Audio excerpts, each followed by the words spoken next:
May 23, 1939, 0740 hours, 47 miles southeast of Portsmouth, New Hampshire. The pencil trembled in Lieutenant Oliver Naquin's hand as he marked the dive log, recording what should have been routine. A test dive, the 19th successful descent for the newest submarine in the United States Navy fleet, the USS Squalus. 310 feet of cutting-edge naval technology, commissioned just 2 months earlier. Everything indicated readiness for a safe dive. Naquin stood at the diving control station in the control room, watching his crew execute their duties with precision. At age 35, the Louisiana native had earned his reputation as a strict disciplinarian. Every action his sailors took while diving was crucial. A single mistake in these iron coffins could doom them all. Submarining in 1939 remained what sailors grimly called the coffin service. Between 1921 and 1938, 825 men had died in 18 submarines from various countries. Heroic rescue attempts had always failed. 63 feet into their descent, a voice cracked through the intercom from the engine room. The words that would haunt Naquin for the rest of his life. "Take her up, the induction's open." Seawater sprayed throughout the aft compartments. Naquin's training took over instantly. "Close all watertight hatches." The massive steel doors slammed shut throughout the submarine, sealing men into their compartments, some to safety, others to death. The forward compartments, where Naquin stood, would become a tomb or a sanctuary. The answer depended on men who at that moment had no idea the Squalus had just sunk. Within minutes, the submarine settled keel down on the Atlantic Ocean floor, 240 feet beneath the surface.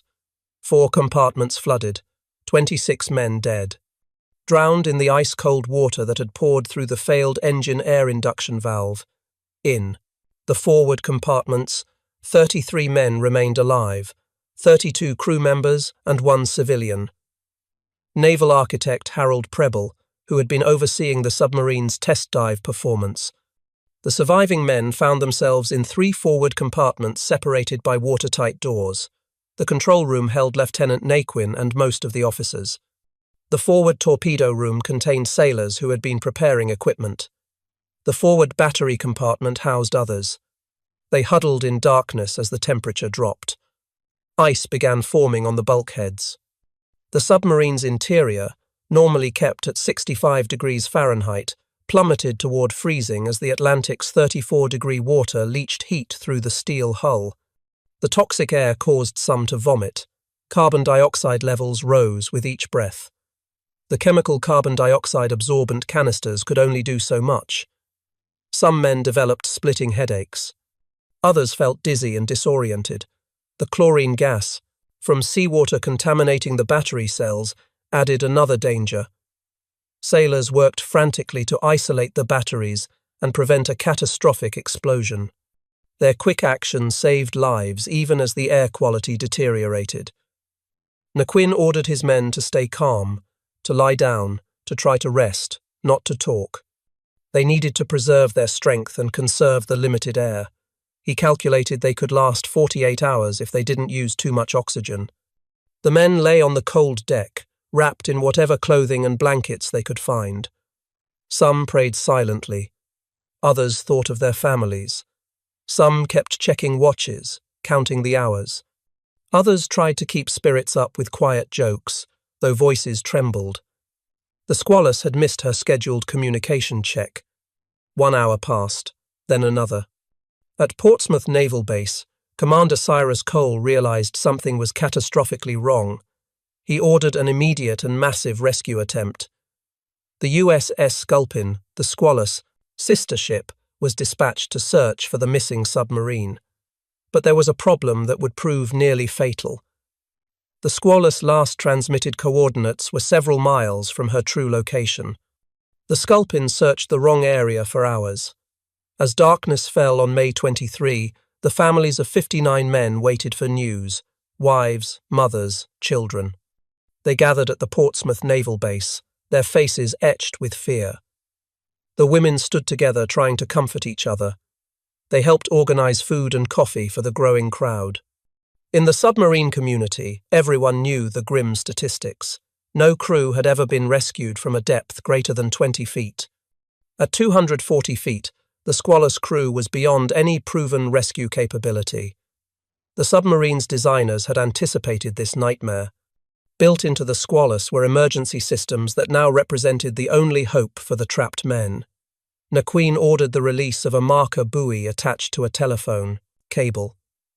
On the side of the buoy, lettering declared, "Submarine sunk here. Telephone inside." The buoy broke the surface after midnight. The Sculpin's lookout spotted smoke signals at 0400 hours on May 24. Then they found the bright yellow buoy bobbing in the choppy Atlantic waters. Inside was the telephone that rang directly to the submarine. Lieutenant John Nichols of the Squalus grabbed the receiver and quickly conveyed their dire situation. 33 men alive in the forward compartments, 26 dead in the aft sections, 240 feet down, air running out. Then he went to get Lieutenant Naquin. Naquin took the phone and greeted the Sculpin's captain, his voice steady despite the circumstances. But he had only seconds to speak before the cable snapped, cutting off communication. The trapped men were alone again in their iron tomb. Yet something critical had changed. The Navy now knew exactly where the Squalus lay. They knew men were alive, and they knew they had less than 48 hours to accomplish what had never been done before: rescue submariners from 240 feet beneath the ocean surface. 200 miles south in Washington at the Navy Yard, a phone rang in the office of Lieutenant Commander Charles Bowers Mommsen, the call that would define his legacy. Mommsen, nicknamed Swede, had spent years preparing for exactly this moment. A moment he prayed would never come, but knew was inevitable. Mommsen had graduated from the United States Naval Academy in 1919, 1 year early due to World War I. His path to submarine service began in 1921, when he entered the submarine school in New London, Connecticut. Within 2 years, he had his first command, the submarine 015. September 25, 1925 changed everything. The USS 51, sister ship to Mommsen's S1, collided with the freighter City of Rome near Block Island. She sank in 130 feet of water. Mommsen was ordered to take his submarine to search for the crippled vessel. He found the oil slick marking the spot, but without sonar, there was no way to locate the submarine on the bottom, no way to reach the trapped men. All 33 crew members died slowly as their air ran out. Mommsen stood on the deck of his submarine, knowing his friends were dying below him, and felt utterly helpless. That feeling sparked an obsession. He began working on rescue equipment during his off-duty hours. First came a one-man breathing device, an oblong rubber bag that recycled exhaled air using soda lime to remove carbon dioxide. The press enthusiastically received the device and dubbed it the Mommsen lung. Between June 1929 and September 1932, Mommsen developed and personally tested the lung at a depth of 200 feet. The Navy awarded him the Distinguished Service Medal in 1929. But Mommsen knew the lung had severe limitations. It required the submariner to make a free ascent through water that could kill through pressure, temperature, or the bends. What he really wanted was a way to bring rescue to the submarine itself. He conceived a diving bell that could be lowered to a submarine in distress, mate with an escape hatch, and allow trapped submariners to climb inside without ever entering the water. In 1926, Mommsen proposed the adoption of a diving bell for submarine rescue purposes to the Bureau of Construction and Repair. His drawings were reviewed and returned with a single word stamped across them: impractical. Then in December 1927 came another disaster. USS 4 sank off Cape Cod after being accidentally rammed by a Coast Guard destroyer. The submarine bottomed in 110 feet of water. 6 sailors in the forward torpedo room were initially alive. They tapped signals on the hull to Navy divers working in the brutal cold and tangled wreckage. The tapping continued for days. Divers could hear the men inside begging for rescue. But a storm forced a stop to the salvage attempts on December 24. All 40 men aboard the S-4 died. The public was outraged. The Navy was humiliated. And Charles Momsen was more determined than ever. Momsen returned to his diving bell idea in 1930. He built a prototype using a watertight aircraft hangar from his old submarine, the S-1.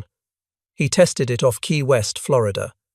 The initial results were discouraging. Momsen found the bell unstable. It tipped, it leaked.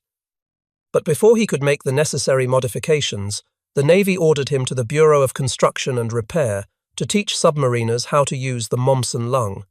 He needed someone he trusted to complete the diving bell revisions. Lieutenant Commander Alan Rockwell McCann was put in charge of the final modifications. McCann worked from July 1929 to July 1931 in the Maintenance Division at the From the Maintenance Division, Bureau of Construction and Repair. He incorporated all of Momsen's recommended changes plus additional improvements, a floor bulkhead to prevent tipping, a pneumatic winch for better control, a pressure seal allowing direct transfer of survivors to the diving bell in a dry environment, a rubber gasket embedded into a circular groove on the bottom edge, creating a watertight seal when pressed against the flat mounting ring welded around submarine hatches. When the redesigned diving bell was completed in late 1930, the Navy introduced it as the McCann Submarine Rescue Chamber. Through the early 1930s, McCann rescue chambers were built and distributed to submarine rescue ships. The USS S-4, raised and reconditioned after the disaster, became a floating test laboratory. Momsen went to sea aboard her to conduct practical experiments and training with the rescue chambers.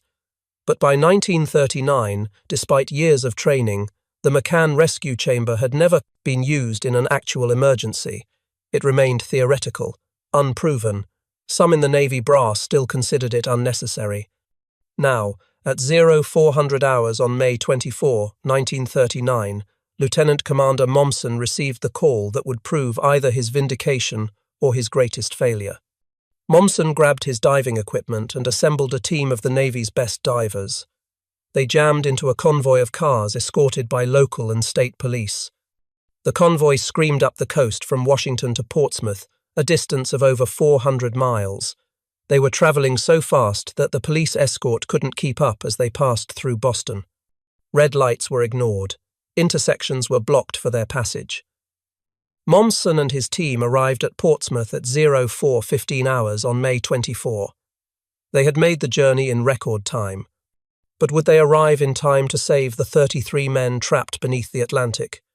Meanwhile, the submarine rescue ship U.S.S. Falcon was racing north from New London, Connecticut, 200 miles of ocean. The Falcon was a 187-foot minesweeper that had been converted for submarine rescue operations. On her deck sat the untested McCann rescue chamber that Momsen and McCann had spent years developing. The chamber was 10 feet high and 7 feet wide. It weighed 21,600 pounds. 2 compartments, upper and lower, separated by a floor bulkhead. The lower compartment would mate with the submarine hatch. The upper compartment would carry survivors to the surface. The Falcon moored over the Squalus location on the morning of May 24. The marker buoy bobbed nearby, its telephone cable severed but its position marking the submarine's location.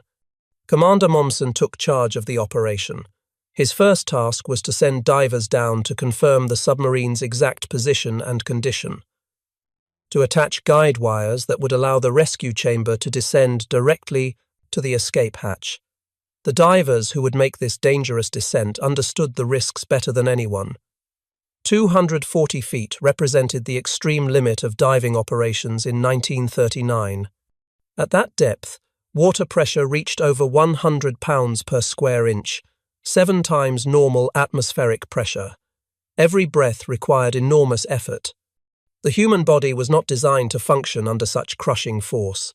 Divers had to overcome their body's natural panic response, their chests compressed. Their lungs struggled to expand against the weight pressing down on them. The sensation was of being slowly squeezed in a vice. The cold Atlantic water hovered just above freezing, 34 degrees Fahrenheit. A diver's body temperature would drop rapidly despite the insulating layers of the canvas suit. Hypothermia could incapacitate a man within minutes if his suit flooded or tore. The lead boots and brass helmet that protected him also conducted cold directly into his body. Feet went numb within 20 minutes. Hands lost feeling and dexterity. Simple tasks like tying knots became nearly impossible as fingers stiffened.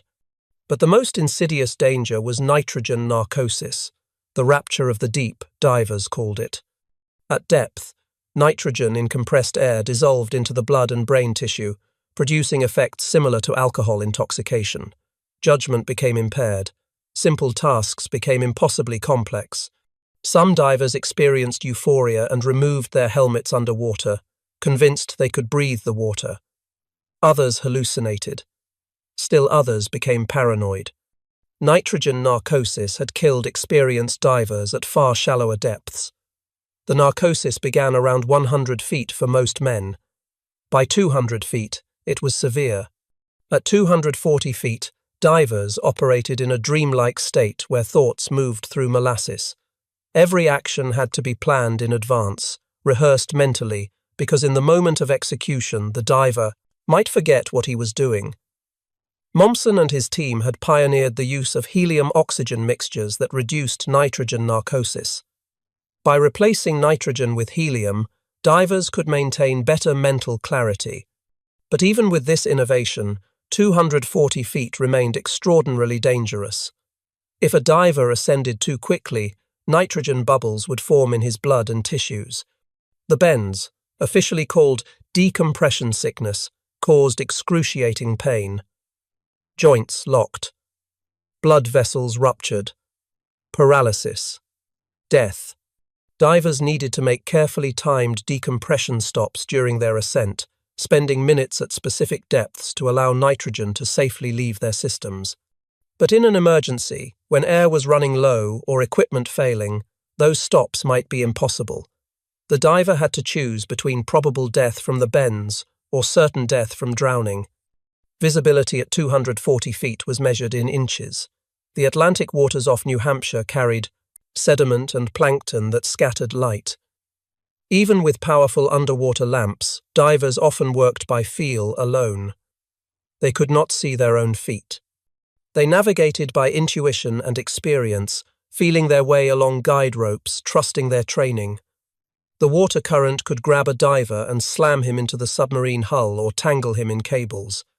The massive steel hull of the Squalus loomed in the darkness. One wrong move, one moment of panic, and a diver could become trapped beneath the submarine or lost in the infinite black of the Atlantic. The guide ropes were their lifeline. Without them, a diver could swim in circles, unable to find the submarine or the surface until his air ran out. Chief Torpedoman Martin Sibitsky volunteered to go first. He had trained for years in deep diving operations, but training and reality were vastly different experiences. If Sibitsky failed to attach the guide wires correctly, the rescue chamber might not mate properly with the submarine hatch. The entire rescue could fail. 33 men would die. The weight of that responsibility pressed on Sibitsky as heavily as the water pressure would press on his body. He suited up in the heavy canvas diving suit, brass helmet, lead boots. Air hoses and communication lines were checked and rechecked. The helmet was lowered over his head and locked to the suit's collar. The faceplate was secured. His breathing echoed loud in the enclosed space. At 1100 hours, Sibitsky began his descent into the black water. On the Squalus, the 33 survivors heard the hollow clang of lead boots on the hull. They cheered. Someone had found them. Sibitsky worked in pitch darkness, his hands numb from the cold attaching guide wires to the submarine's forward escape hatch. The hatch had been specially fitted with a flat mounting ring, a modification implemented across the fleet specifically for the McCann chamber. His movements were slow and deliberate. Each action had to be perfect. He could feel the nitrogen narcosis beginning to affect him, a pleasant floating sensation that he knew was dangerous. He forced himself to focus. One cable, then another, then a third for redundancy. He tested each attachment, pulling hard to ensure it would hold. Finally satisfied, he signaled to be brought up. The ascent took longer than the descent as he stopped at each decompression depth, but he returned safely to the surface. The path was ready. At 11:30 hours, the McCann rescue chamber began its first operational descent. Not a training exercise, not a test, a real rescue with real lives depending on every action. The chamber hung from a cable attached to a winch aboard the Falcon. As it descended through the green-black water, its two operators inside experienced increasing pressure that made their ears pop and their breathing labored. The chamber's steel walls groaned and creaked under the mounting external pressure. At 240 feet, the water pushed against every square inch with crushing force. Two men rode inside the chamber, torpedoman's Mate John Michalowski and gunner's Mate Walter Harmon. Both had trained extensively with the rescue chamber, but like Sibitsky, they faced the reality that no amount of training could fully prepare them for this moment. They were about to attempt something that had never been successfully accomplished in human history. If anything went wrong, if the chamber flooded or became stuck, they would die along with the men they were trying to save. They brought supplies the survivors desperately needed. Hot pea soup in insulated containers, still steaming despite the cold. Sandwiches wrapped carefully to stay fresh. Milk in bottles, extra blankets and flashlights, medical supplies in case of injuries. These simple items represented more than physical sustenance. They were proof that the outside world had not forgotten the trapped men, that rescue was actually happening. The descent took nearly an hour. Michalowski and Harmon monitored gauges showing depth, pressure, and ballast levels. They communicated constantly with the Falcon above through a telephone line. Every few feet, they adjusted the chamber's buoyancy by bleeding air or taking on water. Too much positive buoyancy, and the chamber might shoot to the surface uncontrollably. Too much negative buoyancy, and it might plunge to the ocean floor. The operators needed to maintain neutral buoyancy, allowing the cable to control their descent while they made micro-adjustments. The chamber had a complex ballast system that required constant attention. Water could be admitted into tanks to increase weight. Compressed air could be blown into the tanks to expel water and create buoyancy. The operators had to calculate these adjustments precisely. Too much air and the chamber would rise too fast, potentially breaking the cable. Too little air, and the chamber would sink too fast, potentially slamming into the submarine hull. As the chamber descended along the guide wires that Sibitsky had attached, the two operators carefully managed the ballast. They could feel when the chamber contacted the guide wires, a slight vibration transmitted through the steel hull. This feedback told them they were on course, descending toward the correct location. Without the guide wires, finding the submarine's escape hatch in the darkness would be impossible. At 240 feet, the chamber made contact with the Squalus hull. The impact was gentle but unmistakable. A soft thud as steel met steel. Inside the submarine, the trapped men felt the contact and cheered weakly. Their voices were hoarse from dehydration and the toxic air. But the sound of the rescue chamber arriving gave them strength they thought they had lost. Michalowski and Harmon now faced the most critical phase of the operation. They needed to position the chamber precisely over the escape hatch, a few inches off-center, and the rubber gasket would not seal properly. Water would flood into the chamber and submarine when they tried to open the hatches. The positioning process took 20 minutes of careful adjustments. Michalowski communicated with divers outside who confirmed the chamber's alignment. The divers, working in the darkness at 240 feet, used their hands to feel the gap between the chamber and the mounting ring. They guided the operators with specific instructions. Finally, they were centered.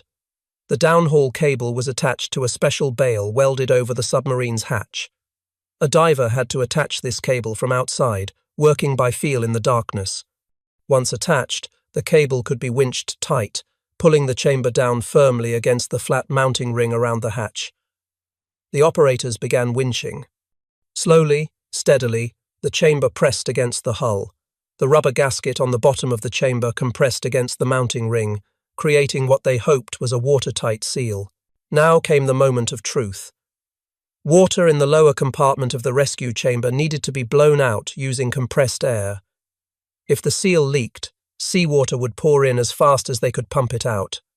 The chamber would flood, the rescue would fail.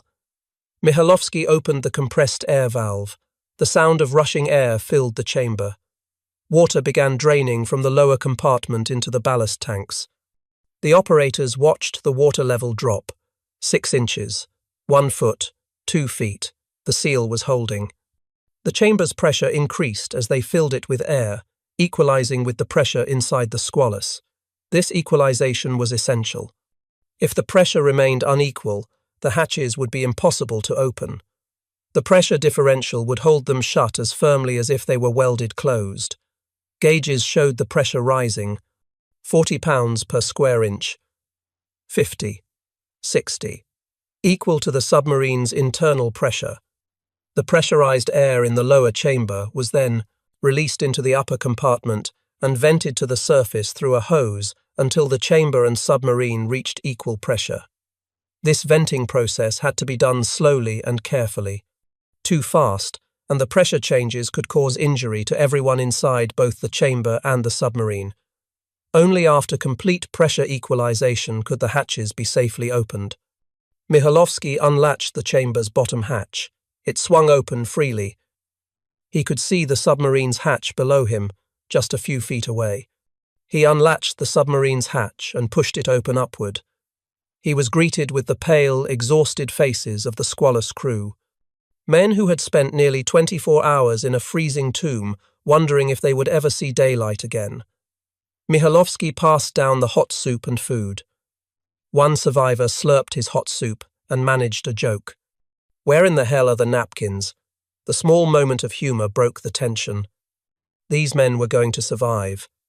Lieutenant Naquin had made careful calculations about the rescue operation. He decided to send up the weakest survivors first. 7 men were selected for the first trip. Men who were showing signs of hypothermia, chlorine gas poisoning, or carbon dioxide toxicity. They climbed through the hatch into the lower compartment of the rescue chamber. The submarine hatch was sealed. The chamber hatch was sealed. Air was blown into the ballast tanks to increase buoyancy. At 1300 hours, the chamber began its ascent. Slowly, carefully. The cable unwound from the winch aboard the Falcon. Inside the chamber, the survivors crowded together in the upper compartment, some crying, some praying, some simply staring in disbelief. After 39 hours of wondering if they would die in that iron coffin, they were rising toward the surface, toward light, toward life. The chamber broke the surface at 1330 hours. The first successful deep submarine rescue in history. 7 men were lifted onto the Falcon's bronze deck, wrapped in blankets, checked by doctors. Some were suffering from exposure and chlorine gas poisoning, but all would recover. Word spread instantly through the assembled ships and to shore. Families waiting at Portsmouth Naval Base heard the news. Cheers erupted. Women embraced.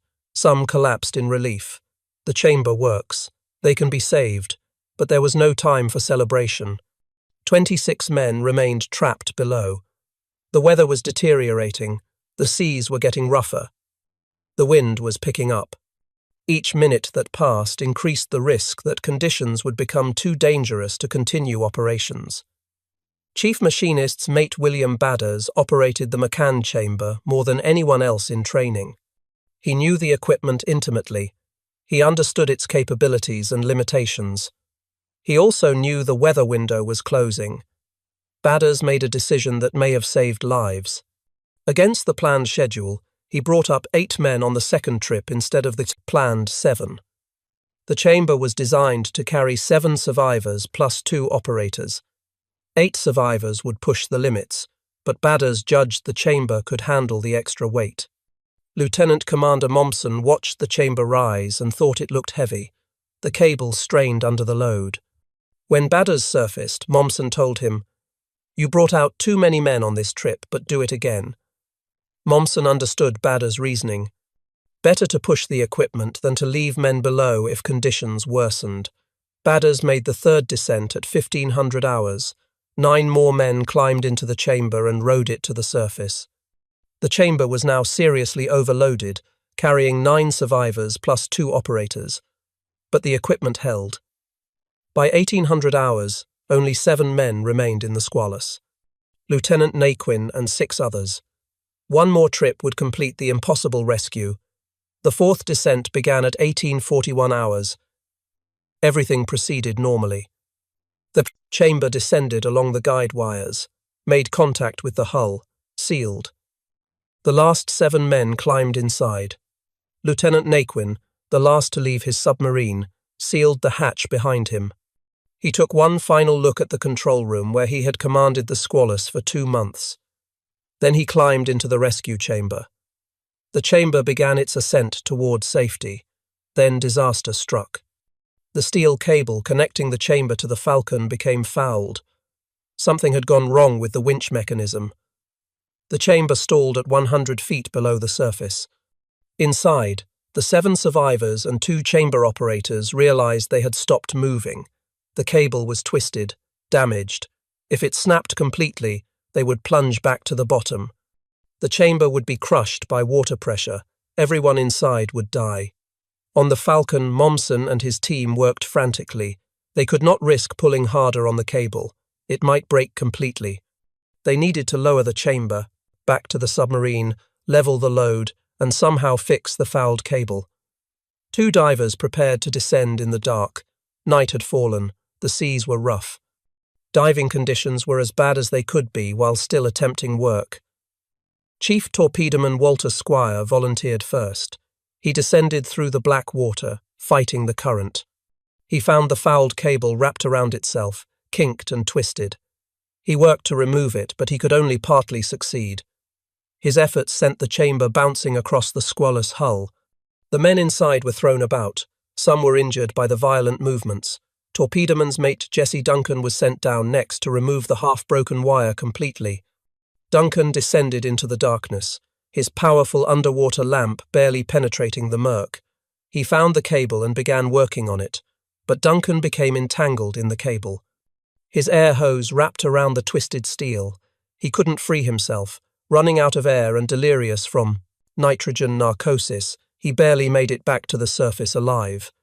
He was hauled aboard the Falcon unconscious and required immediate medical attention. A 3rd diver descended. He too was unsuccessful in freeing the cable. The fouled wire was too damaged to repair at depth in the darkness. The men in the chamber had now been suspended in the dark water for over 3 hours, exhausted, terrified. Some were suffering from carbon dioxide buildup as the air inside the chamber degraded. The situation was becoming critical. Mommsen made a decision that seemed impossible. They would manually lift the 21,600-pound chamber. 6 men on the Falcon took hold of the cable. Mommsen himself grabbed the cable alongside them. They pulled with all their strength. The chamber did not move. The weight was too great. Mommsen ordered the men inside the chamber to blow the ballast tanks for 15 seconds. This would increase the chamber's buoyancy and reduce the effective weight on the ballast tanks for 15 seconds. The cable. The 6 men pulled again. Still too heavy. The chamber barely budged. Blow ballast for another 15 seconds. Pull. The chamber moved slightly. A few inches. Then stopped. A 3rd attempt. Blow ballast. Pull. The chamber began to rise. Inch by inch, foot by foot, the men on the Falcon hauled the chamber upward. Their arms burned, their backs strained. Their hands bled where the cable cut into their flesh. But failure was not an option. Men's lives depended on every pull. More sailors joined the effort. 10 men, then 15. All pulling together in rhythm. Mommsen called out the cadence. Pull. Rest. Pull. Rest. The chamber rose through the water. 50 feet. 40 feet.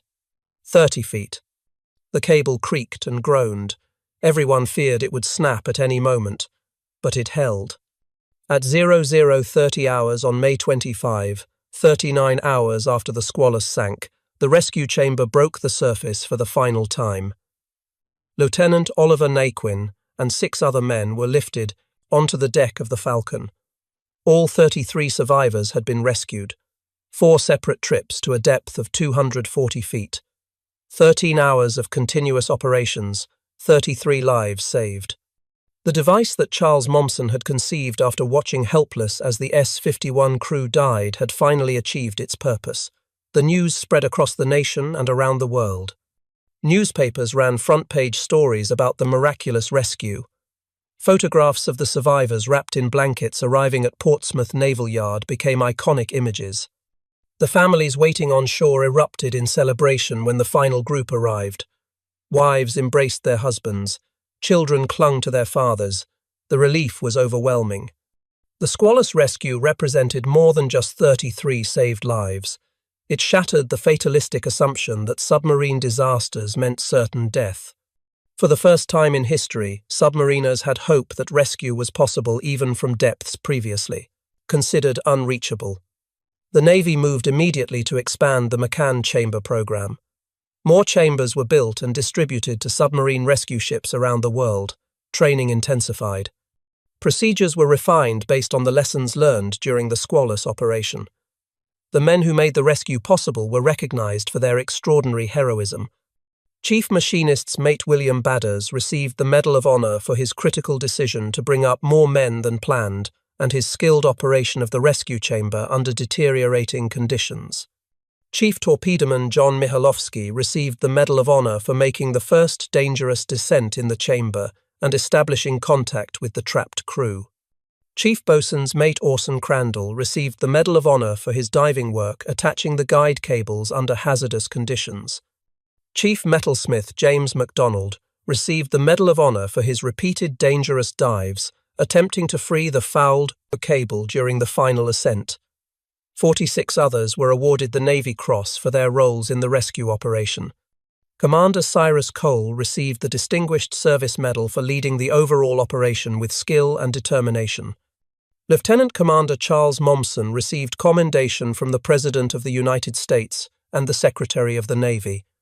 Alan Rockwell McCann, whose modifications had made the rescue chamber practical, received recognition for his engineering contributions.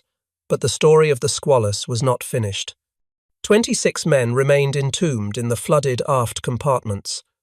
The Navy made the decision to attempt something that seemed even more impossible than the rescue. They would raise the submarine from the ocean floor. The salvage operation would prove to be one of the most complex and dangerous engineering projects ever undertaken. The salvage effort required 4 months of continuous effort. Multiple teams of divers working in brutal conditions, innovative techniques that had never been attempted before. Momson directed the salvage operations with the same determined precision he had brought to the rescue. The plan involved attaching multiple large pontoons to the submarine's hull. These pontoons, when flooded, would sink to the submarine's depth.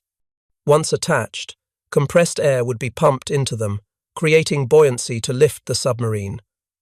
The work was extraordinarily dangerous. Divers made hundreds of descents to 240 feet to attach cables, drill holes for the pontoon connections, and prepare the submarine for lifting. Several divers suffered from the bends. Some were permanently injured, but the work continued. Slowly, methodically, the submarine was prepared for her return to the surface.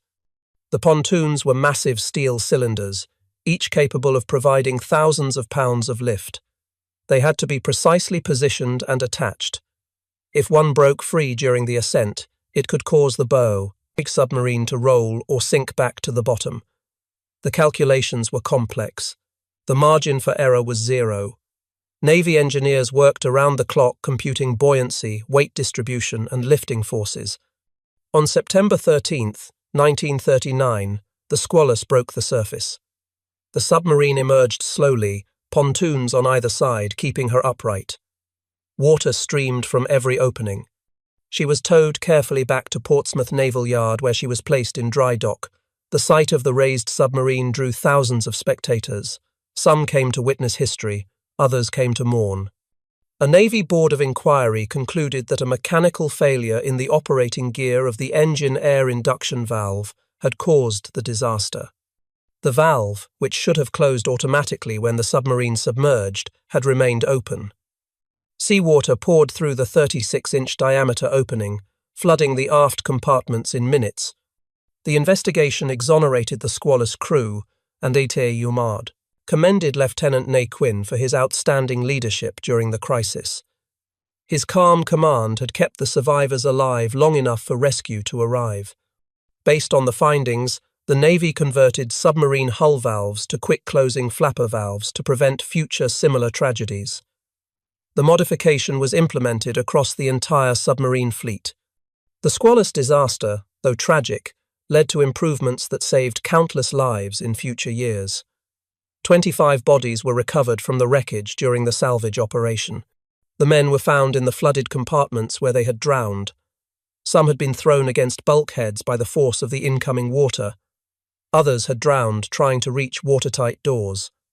All had died within minutes of the initial flooding. The 26th victim apparently drifted out to sea when a hatch was opened during the salvage effort. His body was never recovered. The recovered men were given full military honours and buried in time, ceremonies that drew thousands of mourners. The funerals took place over several days as families travelled to Portsmouth. The cemetery in Kittery, Maine became the final resting place for these sailors.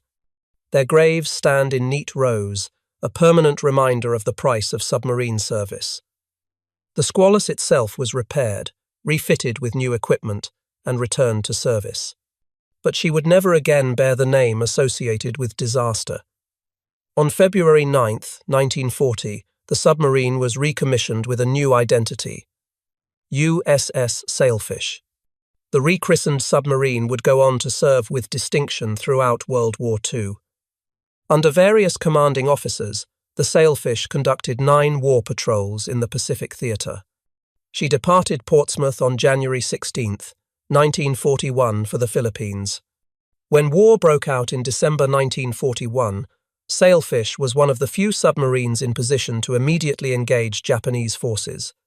Over the course of the war, she sank approximately 7 enemy vessels and damaged 8 others. Her most significant victory came on December 4, 1943, when she torpedoed and sank the Japanese aircraft carrier Chuyo. The sinking of Chuyo had a tragic irony. Unknown to the Sailfish crew at the time, the carrier was transporting American prisoners of war, including survivors from the USS Sculpin.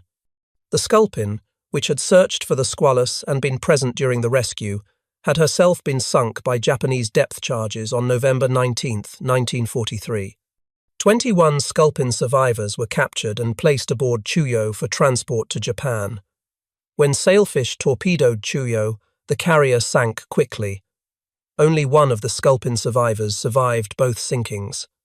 The submarine Sailfish received 9 battle stars and a Presidential Unit citation for her wartime service. Some of the men who had been rescued from the Squalus volunteered to serve aboard the Sailfish, showing remarkable courage in returning to submarine duty after their near-death experience. Their willingness to return to sea demonstrated the character of these sailors and their faith in the improved safety measures implemented after the disaster. Lieutenant Oliver Naquin never commanded another submarine. The Navy's decision was not punitive. The Board of Inquiry had fully exonerated him. Rather, it reflected the psychological toll of the disaster. Naquin was reassigned to surface ships and served as navigator on the heavy cruiser USS New Orleans during the battles of Coral Sea and Midway. At the Battle of Tassafaronga on November 30, 1942, the New Orleans was struck by a Japanese torpedo that severed 150 feet of her bow. Once again, Naquin survived a naval disaster through skilled seamanship and calm leadership. He helped save the ship, keeping her afloat and bringing her back to port. Naquin rose to the rank of Rear Admiral and retired from the Navy in 1955. After a 34-year career, Oliver Naquin lived until 1989, dying at age 85. Throughout his life, he deflected praise for the Squalus rescue, instead crediting his crew. "My officers and men acted instinctively and calmly," Naquin said in interviews. "There were no expressions of fear and no complaints of the bitter cold. Never in my remaining life do I expect to witness so true an exemplification of comradeship and brotherly love." No fuller meaning could possibly be given the word shipmate than was reflected by their acts. Charles Mommsen continued his distinguished naval career through World War II. His expertise extended far beyond submarine rescue. He was deeply involved in detecting and correcting faults in the Mark 14 torpedo. During the early years of the war, American submarines experienced an alarming number of torpedo failures, torpedoes that hit their targets but failed to explode. The problem lay in the Mark 6 exploder mechanism. Mommsen personally supervised investigations and field testing that identified the problems. His modifications, referred to as the Pearl Harbor modification by torpedo men, dramatically improved torpedo reliability and effectiveness. Mommsen commanded Submarine Squadron 2 and later Submarine Squadron 4. In fall 1943, he evolved a doctrine whereby submarines could be organized into attack groups capable of operating deep in enemy-controlled waters. He commanded the first American Wolfpack, riding aboard the submarine Cerro into the East China Sea. The Wolfpack tactic involved coordinated attacks by multiple submarines against Japanese convoys. The submarines under his command sank 5 Japanese ships totaling over 38,000 tons and damaged 8 ships totaling 63,000 tons. For this action, Mommsen received the Navy Cross. His final wartime assignment came as commander of the battleship USS South Dakota. Under his command, the mighty battleship supported operations on Iwo Jima and Okinawa. The South Dakota provided naval gunfire support during the amphibious assaults, her 16-inch guns hurling massive shells against Japanese positions ashore. Mommsen rose to the rank of Vice Admiral before his retirement on September 1, 1955. He had served his country for 36 years. Charles Bowers Mommsen died of cancer on May 25, 1967, at Bay Pines Veterans Hospital in Florida. He was 70 years old. Fittingly, he died on the anniversary of the completion of the Squalus rescue, the achievement that had vindicated his life's work. The Mommsen Lung saved its first lives in combat conditions in October 1944. The USS Tang sank in 180 feet of water in the East China Sea after being struck by her own torpedo that circled back. 13 submariners used the Mommsen Lung to reach the surface in a desperate escape from the flooded submarine. The ascent was harrowing. Men had to equalize pressure, exhale continuously to prevent lung rupture, and fight panic as they rose through the dark water. Of the 13 who attempted the escape, only 5 survived to be rescued by Japanese forces. 3 others reached the surface alive but died during the night before rescue arrived, succumbing to hypothermia and injuries. The remaining 5 perished during the ascent. Despite the losses, the escape validated Mommsen's original concept from 2 decades earlier.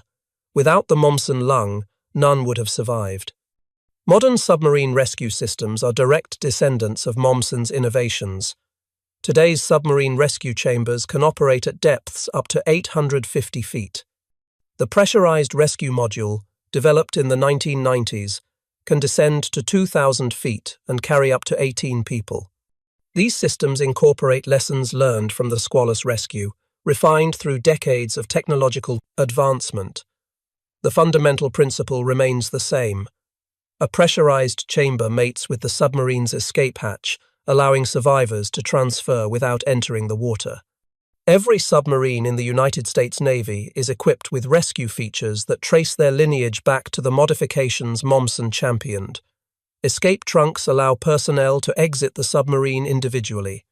Mounting rings around hatches provide attachment points for rescue devices. Emergency communications systems include buoys that can be released to mark the submarine's position and provide telephone contact with the surface. These systems have saved lives multiple times since World War II. The technical innovations pioneered during the Squalus operation extended beyond submarine rescue. The use of helium-oxygen mixtures for deep diving, developed by Mommsen and his team, revolutionized commercial and military diving operations. Nitrogen in compressed air causes narcosis at depth, limiting how deep and how long divers can work. Replacing nitrogen with helium eliminated this problem. Modern deep-sea diving, underwater construction, and offshore oil platform work all rely on helium-oxygen mixtures that trace back to the Squalus rescue effort. The salvage techniques developed to raise the Squalus from 240 feet became standard procedures for recovering sunken vessels. The use of external lifting pontoons, carefully calculated buoyancy adjustments, and staged ascents with pressure equalization became the foundation of modern salvage operations. These methods have been applied to countless salvage operations in the decades since. When submarines and ships sink, salvage teams use techniques pioneered by the men who raised the Squalus. In 1985, on the 46th anniversary of the rescue, surviving members of the Squalus crew held a reunion in Portsmouth, New Hampshire. Over 20 former crew members attended, some bringing their children and grandchildren to see where they had been saved. The reunion was both celebration and remembrance. They visited the cemetery in Kittery, Maine, where their 26 lost shipmates were buried. They stood together at the graves, old men now, honoring the friends who had died in the flooded compartments. They stood on the shore looking out at the Atlantic waters that had nearly claimed their lives. Some wept, others simply stood in silence, remembering. Alan Carl Bryson lived until December 1, 2008, the last surviving member of the rescued Squalus crew. He was 91 years old when he died, having lived 72 years longer than he would have without the McCann Rescue Chamber. Throughout his long life, Bryson attended reunions and spoke to naval groups about the rescue. He always emphasized the same message.